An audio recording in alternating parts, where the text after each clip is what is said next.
quelles sont les relations de l'ambassade des États-Unis avec les chefs de gang? Non, c'est limité. De temps en temps, il y a des contacts des gangs et pour nous, c'est de contrôler la sécurité dans la région de l'ambassade. C'est limité à ça. Mais ils sont des criminels. Nous n'avons pas entré d'avoir des bonnes relations. Mais si c'est une question de voir la sécurité de l'ambassade et mon personnel, de temps en temps, il y a ces échanges. Qu'est-ce que vous leur demandez dans ces échanges-là? Non, par exemple, c'est de voir est-ce que, bon,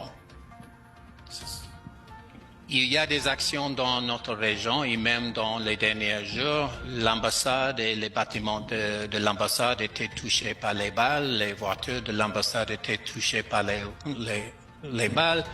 Alors de voir est-ce que c'est vraiment une attaque contre l'ambassade ou c'est à cause de conflits dans la région. Alors c'est de confirmer les intentions de gangs, mais c'est limité à ça. Nous n'avons pas entré d'être le point de contact avec les gangs. Très bien.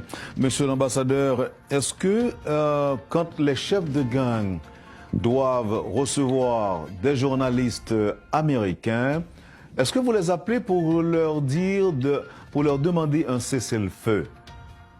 Pour moi, bon, nous n'avons pas contrôle de la presse américaine.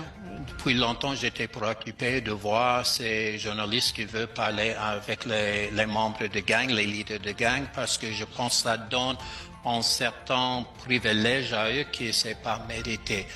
Mais en même temps, nous ne pouvons pas le contrôler. J'ai vu avec ce gouvernement, avec les leaders de police nationale, si on fait la comparaison avec l'ancien gouvernement, il y a beaucoup plus de contact avec le public.